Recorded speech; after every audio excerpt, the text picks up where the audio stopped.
Morning, good afternoon, and good evening, depends on your local time. So thank you for attending our second day, PS 2022 main conference. So in today's program, we will start by a keynote delivered by Dr. Qiang Tang. Okay, so first let me have a brief introduction of Dr. Tang. Okay, Dr. Qiang Tang is currently a senior lecturer equal to US, Canada associate professor at the University of Sydney, Australia. Before August 2016 to December 2020, he was an assistant professor at the NJIT Institute of Technology and the director of a big joint blockchain research lab. Before joining NJIT, he was a postdoc at Cornell University. His research spans broadly on theoretical and applied cryptography and blockchain technology, and his work appeared mostly in top security crypto distributed computing venues such as crypto, Eurocrypt, Asiacrypt, TCC, CCS, USENIX Security, NDSS, PODC, and others. He won a few prestigious awards, including MIT Technical Review, certified Chinese Innovators, and certified Google Faculty Award, NJIT Research Award, and more.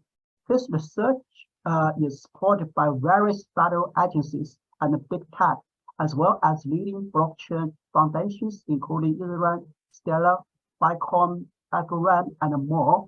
So today, we are honored to invite Dr. Tang to give us keynotes. So without further ado, let's hand over time to Dr. Tang to start his keynote speak. Okay, thank you. Dr. Tang, you can start. Yeah, thanks a lot for the introduction, and also thanks a lot for the invitation. I'm really glad to give a talk at this nice event of PST, right? Hope we can join at the Canada next year. Yeah, you're welcome. And today we're going to talk about our recent progress on asynchronous consensus protocols we call Dumbo protocol family. Because I also recently moved from the North America to Australia. We are now in winter, so I'm now with a jacket, so I enjoy your summer. So today, actually, the situation is much better when we talk about blockchain, right? So I still remember like 7-8 years ago, I tried to talk my friend to get them into the blockchain domain. Many of them consider I might be trapped into some Ponzi scheme. But today, like once the mass media comes in, the situation becomes dramatically different, right? But on the other hand, they kind of push the situation to another extreme. There are all kind of mysterious descriptions of blockchain, kind of all those magic properties. It's secure, it's unchangeable, etc., etc. I mean, those properties are not wrong per se, but at the end of the day, we need a solid and rigorous technology to enforce and realize those properties.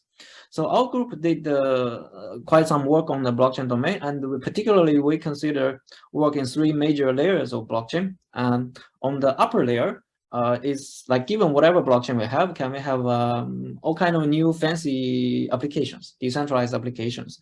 Because of all those new applications, and it also raised a lot of new questions for the supporting layer, supporting cryptographic layer. Essentially, we need to develop and design all kind of various kind of new cryptographic tools to provide better support for the upper layer ecosystem.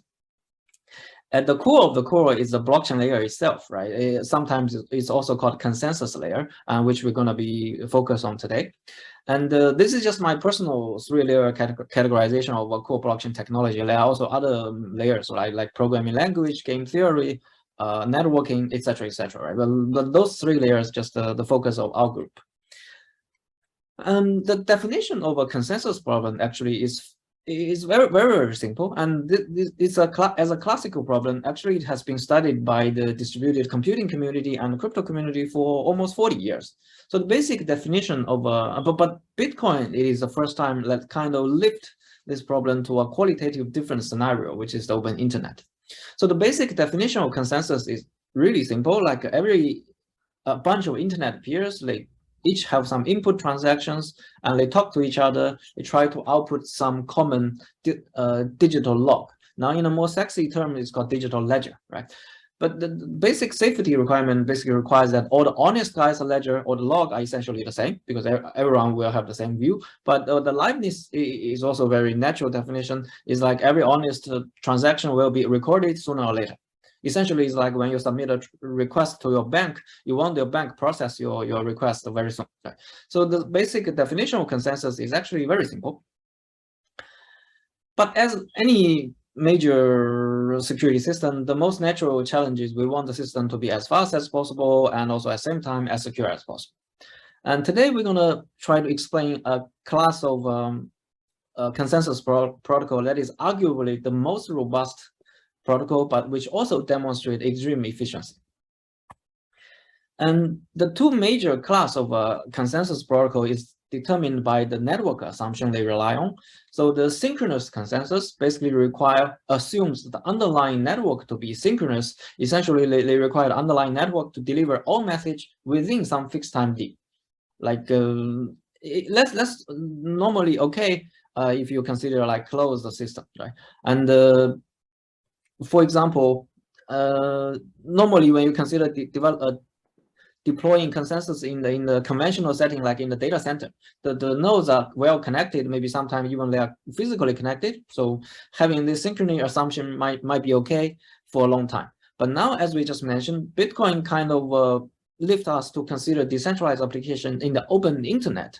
The nodes might be distributed across the globe and maybe in different continents, right? The internet connection across different continents are going to be much less stable. And also the devices connecting to the internet are very diverse. So in general, it's just be a little bit too optimistic to assume internet to be synchronous. But what's worse is that when all those synchronous type of protocol is indeed deployed in a asynchronous protocol, for example, when attackers may launch some denial of service attack on just a small number of nodes, then the whole consensus network may get stuck. So like the famous PBFT protocol may simply get stuck forever if it is indeed attacked by some asynchronous network, asynchronous adversary. And actually last year, there's or maybe I think it's last year, there's a very interesting result in CCS actually showing that Bitcoin, if indeed under network attacks, actually maybe even possibly lose safety. That means then people may even be able to double spend. So essentially all the both safety and liveness of the synchronous protocols, if they indeed deploy in the asynchronous open internet, there's no guarantee actually.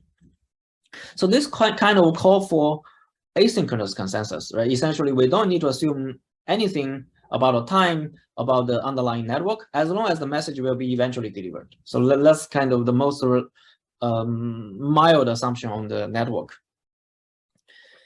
Actually, it seems like this the most resilient type of consensus also brings benefit of performance. If you ever actually implemented the distributed system by yourself, you will remember that when you set those time up mechanisms, you always have to set them manually. You need to set all kinds of different conditions in order to make the timeout mechanism correct. It won't be a good memory for you to remember. And also at the same time, it's very error prone. So, but the unfortunate fact is that most of the existing platforms nowadays are actually making timing assumptions. Essentially, they are kind of or some type of synchronous protocols, and they are vulnerable to all kind of potential network attacks. So why this is the case, right? On one hand, we all know that the synchronous protocol gonna have security issues when we deploy in the asynchronous network, but we still deploy it. Well, I think it is actually not that people don't want to deploy asynchronous consensus, simply because it's too complicated. There was actually a hint of this difficulty back to the 80s. One of the most famous results in distributed computing is FLP impossibility. Basically, they said no asynchronous protocol can ever exist if the protocol is deterministic. So this does not say asynchronous consensus is not possible, but at least hints it is somehow complicated. And indeed, over the years, people spend a lot of efforts trying to design all kinds of theoretical and randomized protocol to circumvent the impossibility of circumvent this FLP impossibility. Those protocols are theoretical in nature, had extremely high complexity. essentially none of the protocol has ever been implemented for many, many years. No one even bothered to implement it because the complexity is too high. But since Bitcoin, like recently, right, people start to talking Bitcoin, and Bitcoin enable us to deploy decentralized applications on top of the open internet. People start to seriously wonder, can asynchronous consensus ever be practical? Like most notable result probably is the HoneyBadger BFT. They kind of optimize a classical protocol due to Ban et al, and they provide the first implementation, which shows some promising result. And we give a more affirmative answer to this question. Yes, we can. As you all probably know, that yes, we can is the presidential campaign slogan for Barack Obama. And previously, the last president of the United States don't like science too much. And we are not running presidential campaign, so we're going to try to make it more rigorous, and we will provide more scientific evidence or justification for you to determine whether this is indeed practical. And indeed, yes, we can, but it do need some efforts. Actually, the Dumbo protocol, that's why we call it the Dumbo protocol family. The progress trying to pushing some asynchronous protocol to practice actually takes a long way. Our starting point is two fundamental results. One is due to Qiang et al, which formulated a fundamental building block called MVBA, a multi-value validated Byzantine agreement, which we're going to mention soon. One of the very critical components, and also the HoneyBadger. So each of them have like major drawbacks. So our first line of work started with the CCS20 paper Dumbo. Now we call it the Dumbo Classic. Essentially, we kind of get the best of both. So we don't have any major drawback, major performance bottleneck anymore. And at the same time, we also solve one of the major open problems in Qiang et al. So result, we kind of push the important the building block to optimal. With the new these two results actually together kind of form a new design methodology, so that we can try to push asynchronous consensus towards being practical. And once we have the new framework, we kind of design the more compressed structure and reduce all other complexity also to optimal, and make the concrete number of efficiency actually to be much, much smaller. And in the recent work, we want to go even further. We destroy the whole structure again, take a holistic approach. Essentially, we kind of try to make the best use of all the bandwidth resources, try to push the throughput into the extreme, and also kind of does not hurt latency a little bit, does not hurt the latency much. And also the latest one is in this coming CCS, we kind of ask a question whether we can have the asynchronous protocol that as robust as a synchronous as asynchronous protocol, but has the performance as the latest deterministic synchronous protocol, and which the answer, is probably yes, we can. So, and today we're gonna try to have a brief discussion of where we started, and a little bit of the most recent development of the both Dumbo transformer, and you're gonna see why we call it these fancy names. So before we go to the detail of Dumbo, let's have a very brief overview of the HoneyBadger BFT. Actually, the major insight from HoneyBadger BFT is that they noticed there's another primitive. Like normally the consensus is everyone have an input transaction, then they all jointly output one transaction, right? But that's not very good for batching. So another primitive called asynchronous common subset. Essentially, everyone have an input transaction to begin with, and after every execution, they're going to output a set of them. So this obviously is good for batching, and so also easy to get a better amortize the communication complexity. And on the other hand, this synchronous common subset, asynchronous common subset protocol can be built from the simplest version of asynchronous consensus, which is the binary version of Byzantine agreement. Essentially, everyone's input just 0 or 1. So they just need the 0, everyone input 0, 1, and they jointly output 0, 1. That's it. And that's the two major insights. So if we decouple if we eliminate the unnecessary complexity of HoneyBadger BFT, actually the backbone of it is very, very simple. On the first phase, essentially every party or every node just broadcasts its own value to everyone. So here RBC is a special type of broadcast protocol, and as long as it has a special agreement property, as long as the two people output, they're gonna output the same thing.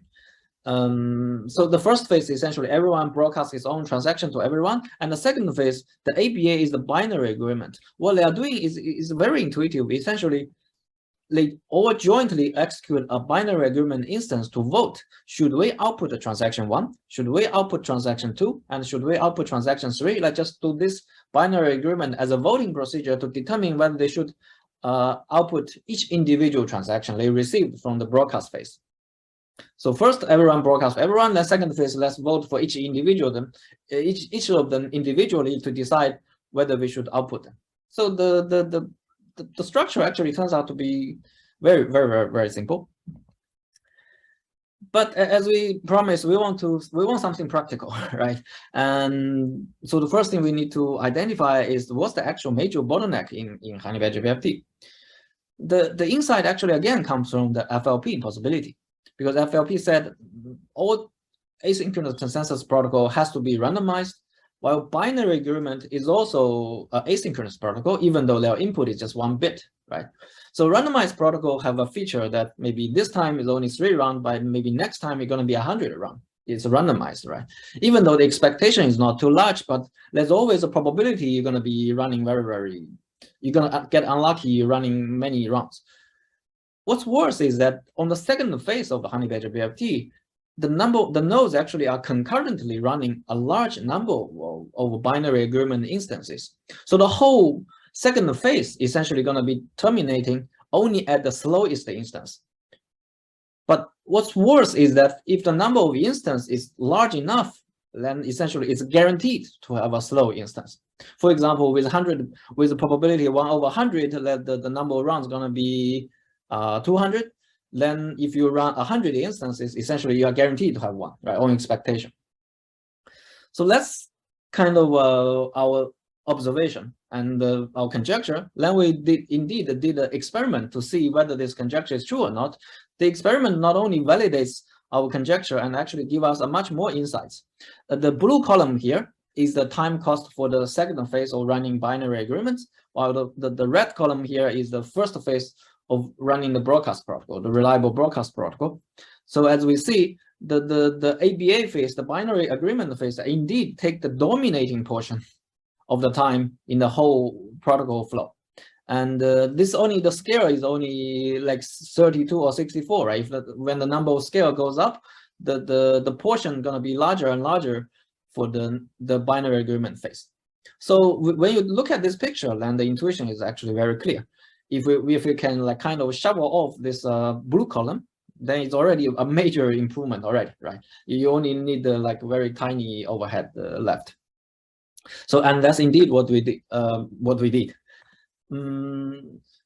So now we have when we have the conjecture is validated, now we know what we should do, right? We essentially, the reason of a slow second phase is that because of the long blue column is because of too large number of randomized binary agreement instances run.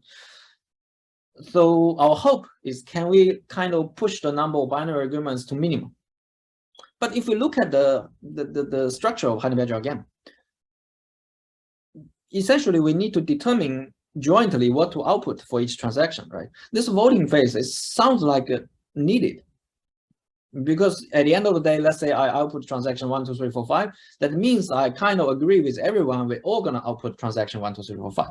So this voting procedure is necessary, but maybe we can do it in a more effective way. Instead of voting on them one by one, maybe we can have a smarter voting mechanism to vote on something or like all at once instead. So that's our major insights. So now is the major building block of MVBA finally come into play. So MVBA is kind of a multi-valued asynchronous Bethany agreement protocol. Multi-value basically means everyone's input transaction is a large value. It's not 0, 1. It could be like 10, it could be 100, but not 0, 1. But unfortunately, general multi-value Bethany agreement is impossible. So this validated thing means the output of this protocol could potentially come from a bad guy. But as long as this input, as this value satisfies certain condition, so that's why it's called a validated Bethany agreement.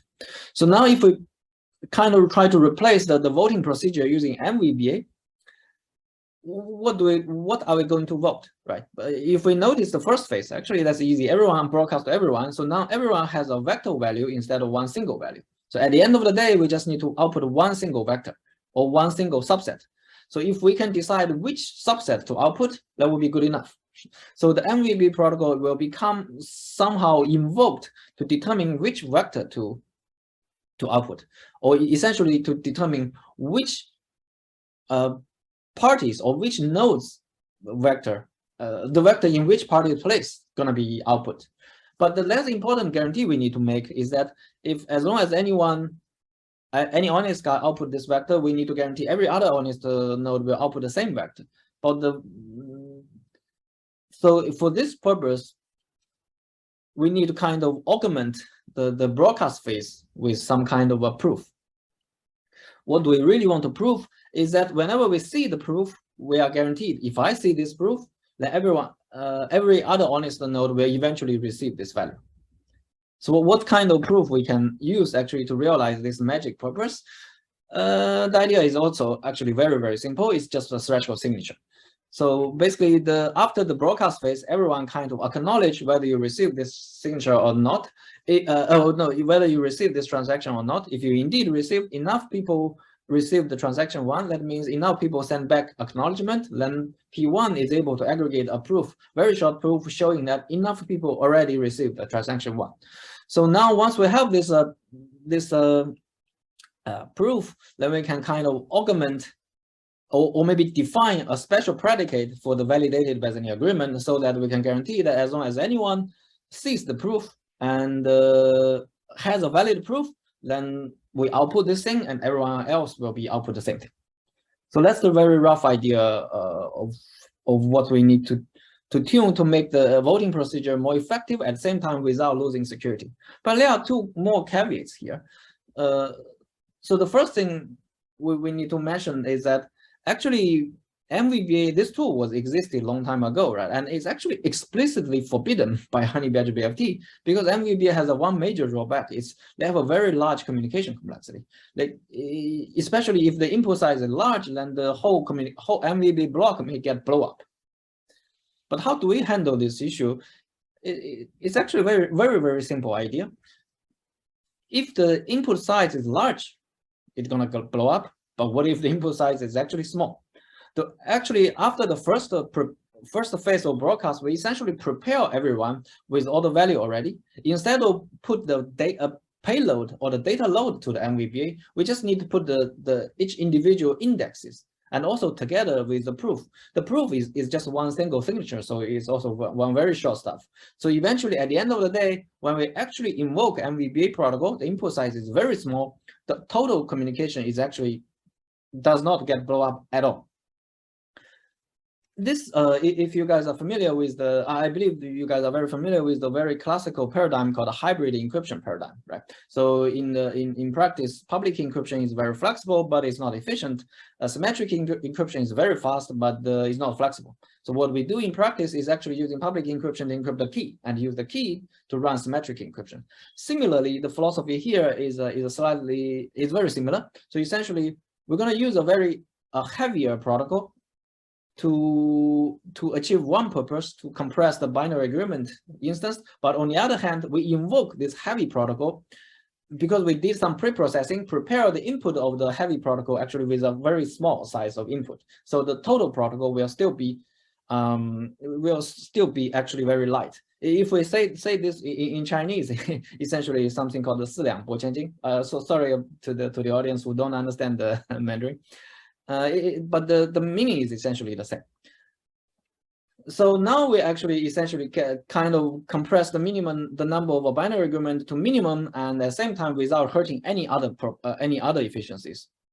And we did the experiment to test the actual performance, and the performance test again is kind of acknowledge our design principle. So for the black line, it's the latency. Latency basically means when the number of nodes gets larger and larger, the HoneyBadger gets slower and slower, while our Dumbo protocol actually gets slower, but slowly gets slower. On the other hand, for throughput, HoneyBadger very easily gets stuck because the protocol itself is heavy. While if we increase the batch size larger and larger, the peak throughput of Dumbo actually gets larger and larger. So we also have a concrete number here. The concrete number does not matter much, but the factor of improvement is quite clear because we didn't do any system optimization, just simple implementation. And we again did the breakdown, and if we see the cost here, the red column essentially is the binary agreement phase. So again, kind of confirms our original design philosophy that the smaller the number of binary agreement, the smaller chance you get stuck. You see, HoneyBadger, there are many instances that actually get stuck.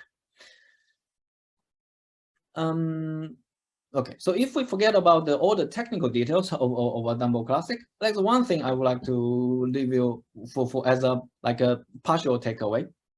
So there are two major passes for practical asynchronous atomic broadcast. We know they should go pass from the common subset primitive because it's output a set all at once, right? But how to construct a common subset? There are actually two different methods. One is due to actually Bonneau et al. And the real explicitly used by HoneyBadger, and another one is using the multi-valued validated Bassani agreement. And HoneyBadger actually explicitly chosen the former path because they consider MVBA too heavy because communication may blow up. But actually, as we show the example, right? If we use the heavy tool in a careful way, for example, we do the smart the careful preprocessing, actually the final protocol will be much better. Not only practically but also asymptotically. And also we also open the box of this MVB protocol. We also show that at least in theory, the communication of MVB protocol does not have to be as large as we thought. So essentially, the more important message we want to say is that MVB protocol probably is the right way for designing practical asynchronous consensus instead of using the smaller binary asynchronous consensus. Okay, so now what? Now we have a protocol which is much faster than before, and the performance number is also not too bad. It's okay, like 20K, right? It's decent, but are we done? If we look at this curve, the latency increase compared to HoneyBadger is really slow, right? But if we take out the latency curve compared with the deterministic protocol, then the situation becomes dramatically different. So we essentially take out this blue line, and the latency compared with the hot stuff. So hot stuff is probably one of the currently most popular deterministic protocols, right? When the number of nodes gets larger and larger, but hot stuff latency essentially is stable, like 1 second or maybe even less than a second. While Dumbo will keep growing, and when the number of nodes is large enough, then the total latency is still a few dozens. It's not ideal. But this situation essentially make us to put us into a dilemma. If we want the deterministic protocol, like hot stuff, they're indeed very fast, just maybe a few rounds. But as we all know, they are synchronous protocol or some kind of partially synchronous protocol. They don't have security guarantee in asynchronous network, which open internet is likely asynchronous. On the other hand, we also have randomized protocol like HoneyBadger and Dumbo. They are robust. They can be deployed at any network, and whatever asynchronous tech you are trying to launch does not matter. We still guarantee safety and liveness, but they are still quite slow. So the question we are facing, the dilemma we are facing, essentially, do we want security or do we want latency? We have to pick one, right? It looks like they are kind of contradicting to each other. But as computer scientists, we are normally very greedy. And since we ask the question, then we don't want dilemma. We want to get out of dilemma, and we want to get the best of both. We want to design a protocol that will be as robust as the asynchronous protocol, but at the same time will be as fast as the deterministic protocol. How do we do that?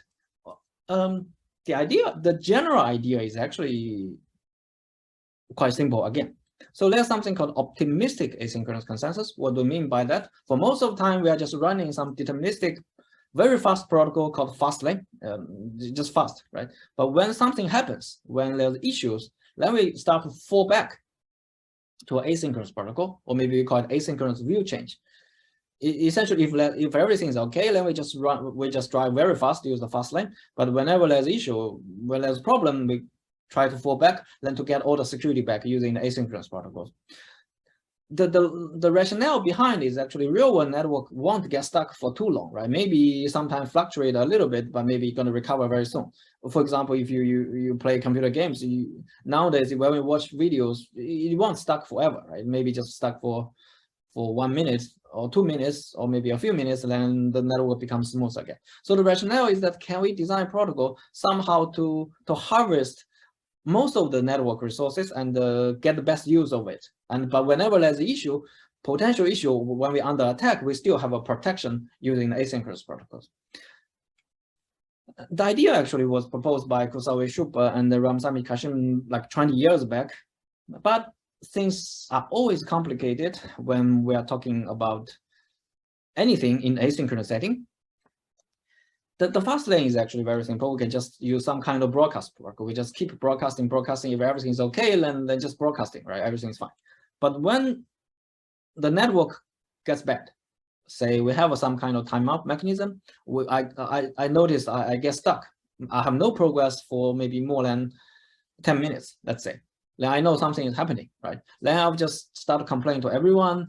And then if enough people they all consider the network has issues, then they're going to jointly decide where we're going to start to fall back to run the asynchronous protocol, right? But this looks very intuitive and simple idea.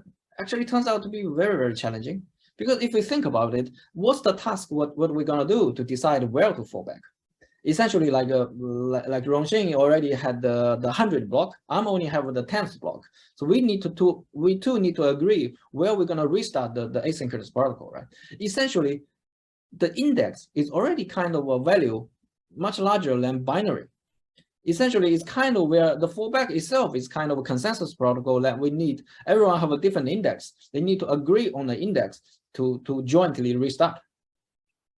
But this is already a multi-valued Bazani agreement. And I mentioned the general multi-valued Bazani agreement in the asynchronous setting is impossible. That's already one major challenge. Then the second challenge is once we decide where to fall back, let's say block 50, then we need to run asynchronous protocol to recover, right? If I only get the 10, then I need to get the remaining ones and to catch up and everyone make progress, then we switch back to the fast lane. And unfortunately, these two results actually use the Kusawa Shup and the Ramsamy Kashin. They use design very smart protocol leveraging the MVB protocol again, but they are essentially throw all the communication history, everyone takes whatever I've received from now as the input, throw into an MVB protocol, and we're gonna just run the MVB protocol to decide where we're gonna restart. But as I mentioned, the MVB protocol indeed is a heavy stuff, and this is the basic flow and our design philosophy of MVBA. It's not something like you want to hear in a short talk, and also not something can be easily explainable. The whole point is when you're running this heavy MVB protocol, is a multi-valued asynchronous protocol. If the input size is large, then essentially is hopeless. It's too slow. But this being slow is not only a matter of a large communication complexity. This actually have an immediate consequence of this whole hybrid or maybe optimistic idea.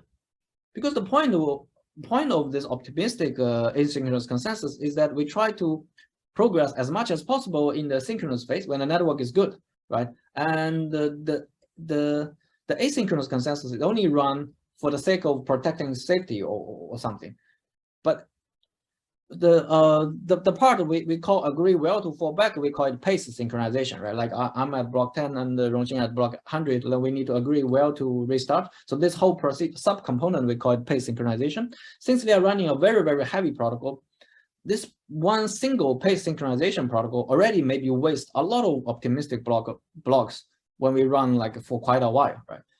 Then the whole point of this optimistic asynchronous consensus idea won't work, right? Essentially, just one slow pace synchronization with a lot of optimistic blocks. So in total, maybe overall the network is a stable majority of the time, but the overall protocol is almost as slow as the pace synchronization.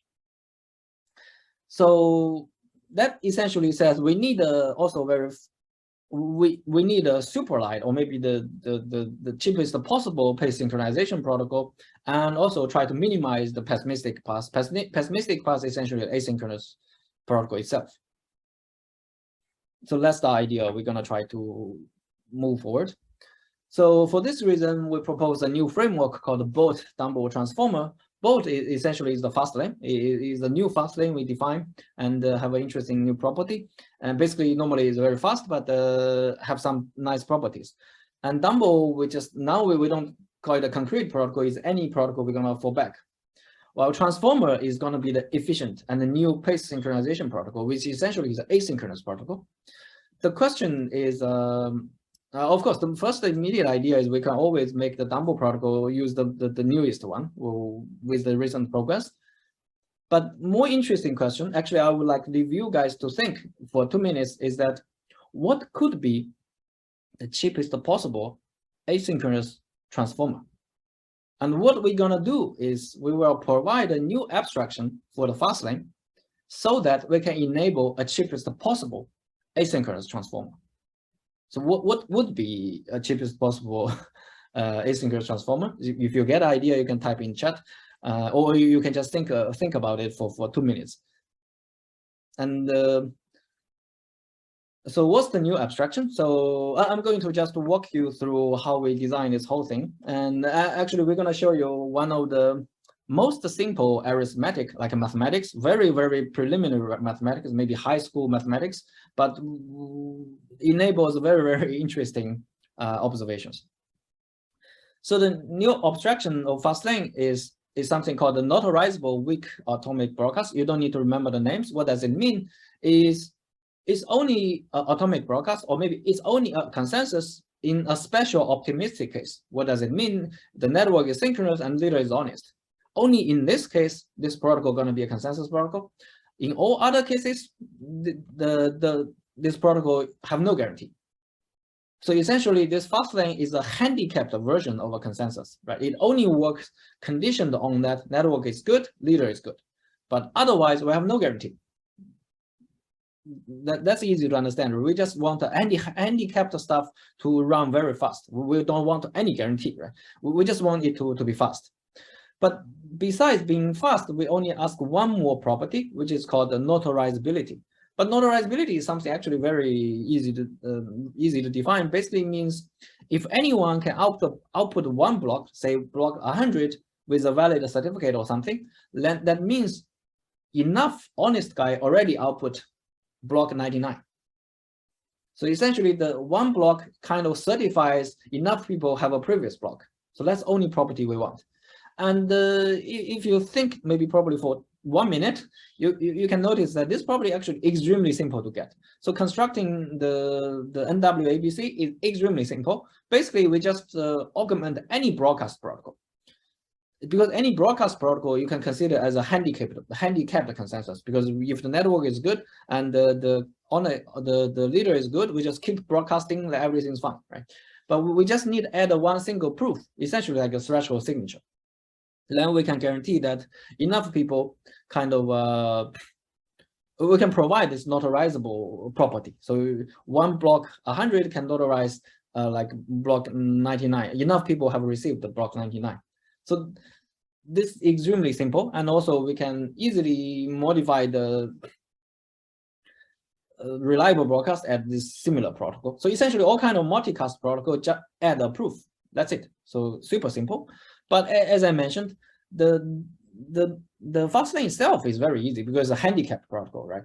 But the most interesting observation is that we want this thing not only easy to get, but also this one tiny property going to enable us to get the cheapest possible asynchronous transformer protocol.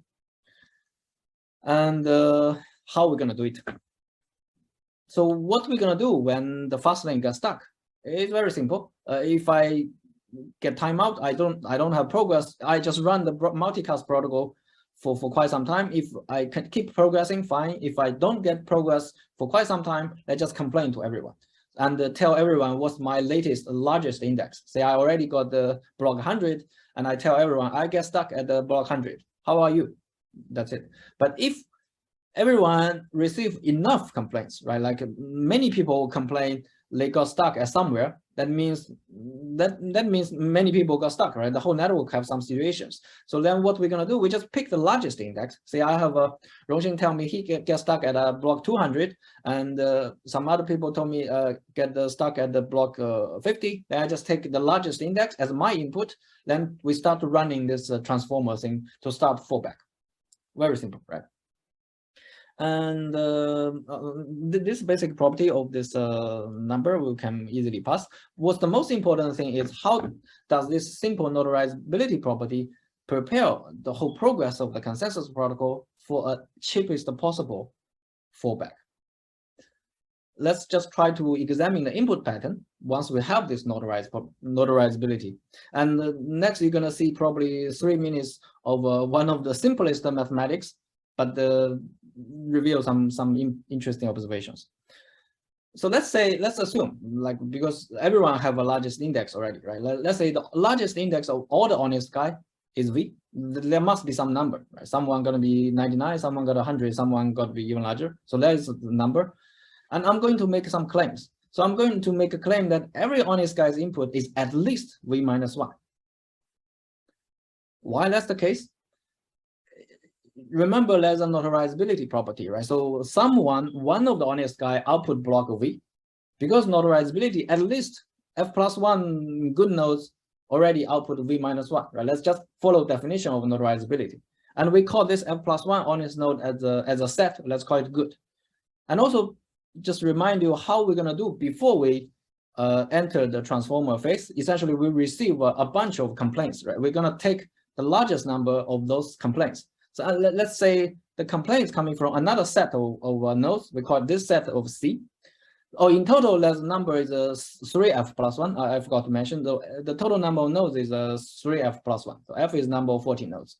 So now with the simplest mathematics, it's like a pigeonhole principle. These two sets gonna have a one intersection, and that means the complaints.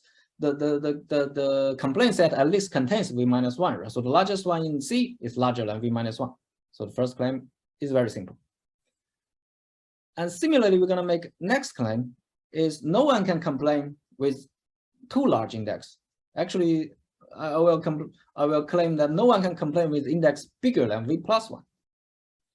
This is actually even simpler, because if anyone can complain with index bigger than V plus 1, again, by the notarizability property, that means at least enough good nodes receive V plus 1. But this immediately contradicts with our assumption. The largest honest node is honest block is V. Super simple. Now with this very simple arithmetic analysis, like we already kind of narrowed all the range of the potential or the input of the transformer from all possible index to actually only 3 values, like V minus 1, V, and V plus 1. Even though we don't know V, what is V, but we know it's a 3 consecutive value, cannot be more. If we continue with this methodology, actually we can rule out even more value. We can actually even shrink the range of this potential input. So essentially, if we continue with this simple analysis, we can claim that all the honest guys' input will be either V minus 1V or V plus 1. Now I guess the answer of my question like a few minutes ago, what could be the cheapest possible asynchronous transformer, now become evident, right? Essentially, we can just use a version of a binary asynchronous protocol as a transformer instead of multi-value protocol, right? Because now we just need to determine like is V minus 1 or V plus 1, just to decide between 2 values. We can always easily change it, turn it to be 0, 1. So binary version, everyone's input is just 0, 1 is the simplest possible asynchronous protocol. And there are also some more subtleties to ensure data retrievability, but probably I don't have enough time to explain all details. But if you are interested, we can definitely talk more offline. But let's just, the major observation is the previous one. So this is just some more techniques. So now to summarize, what do we do in this Dumbo transformer protocol? Essentially, the key observation is that we want to provide a new abstraction, which we call BOT. This abstraction is a handicapped version of consensus. It's going to be very fast at the same time, but it has some tiny property guarantee that we can use the simplest possible protocol to do the pace synchronization. And this pace synchronization is asynchronous protocol. So everyone can agree where to restart with a very cheap asynchronous protocol.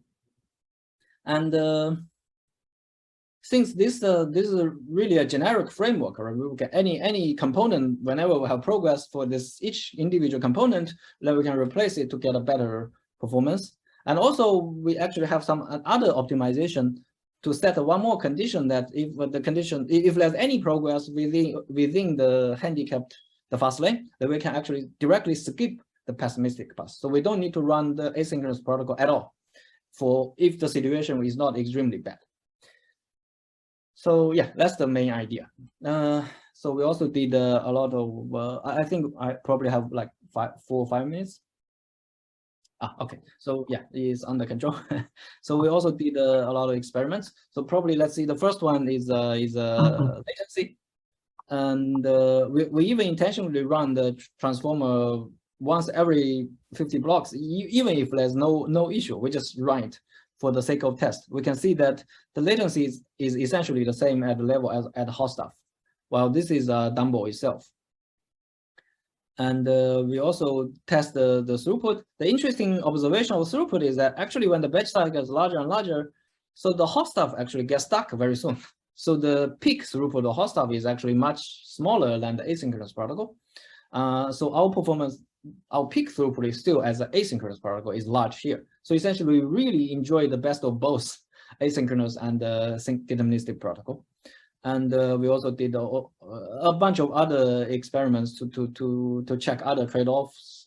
If you're interested, you can always take a look at the paper. So to conclude the talk, we just want to summarize. So now we always have asynchronous consensus for like back to the 80s, but they are always live in the jungle. The HoneyBadger first tried to get us out of the jungle, and Dumbo sent a message that at least the flying should be might be faster than running, right? And the BDT, both Dumbo transformer, again try to demonstrate flashing is even faster. There's some takeaway message I would like to give. So if you still remember the backbone of HoneyBadger BFT, the whole structure of the asynchronous protocol design is essentially just broadcast then agree, right? The structure looks extremely simple, but this extremely simple structure actually got simplified dramatically. So there are a lot of subtleties in those seemingly simple structure, but there are a lot of if you do very careful design, a lot of things you can save and actually push the performance much better. And now we are really at the edge of deploying asynchronous consensus. I think that because previously the Facebook Novi team, they also work exactly on the asynchronous consensus, and they are trying to get it to actual product of a new blockchain platform, actually 2 new blockchain platforms, I think.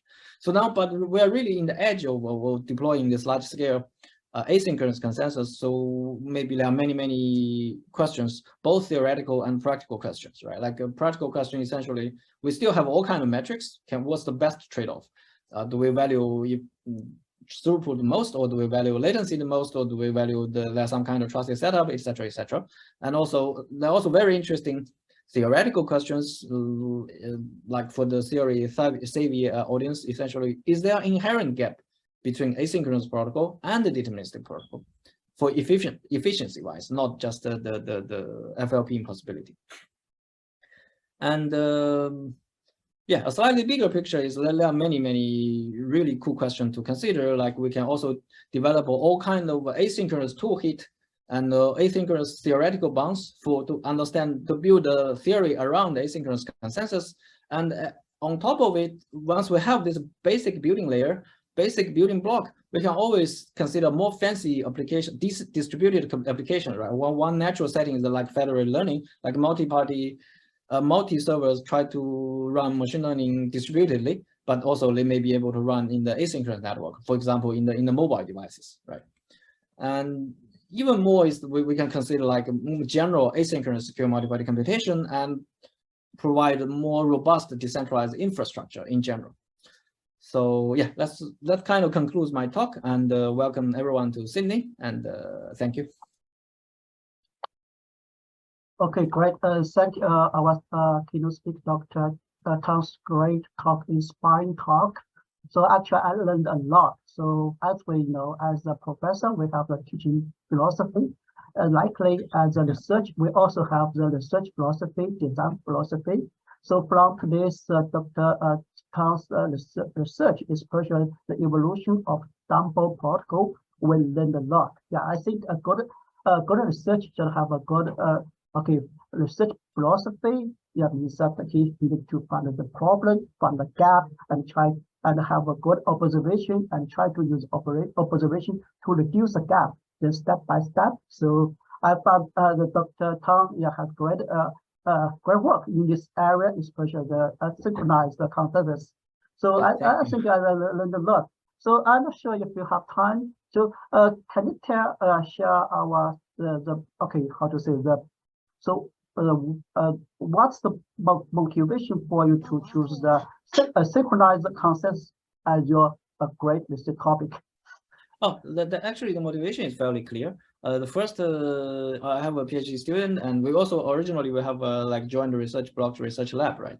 And we kind of want to do something on consensus, and we noticed because most of the protocol make some timing assumption. I think internet, how can we guarantee that, right? Because we always lose package, like or the internet is quite diverse. So I just think this assumption is not realistic. And later we realized that actually not only not realistic, it might be problematic. So we started looking at it more carefully and noticed sometimes maybe people got scared away because some of the asynchronous protocols looks super complicated, right? But actually the reality, the core, after we study multiple years, right, I think the core is actually simple. So people put a lot of unnecessary difficulty, unnecessary complexity at that time. Once we understood it better and better, the core is actually simple. So yeah, so we have a natural question that looks like complicated enough, and we just try to see it. Okay, great, thank you. Yeah,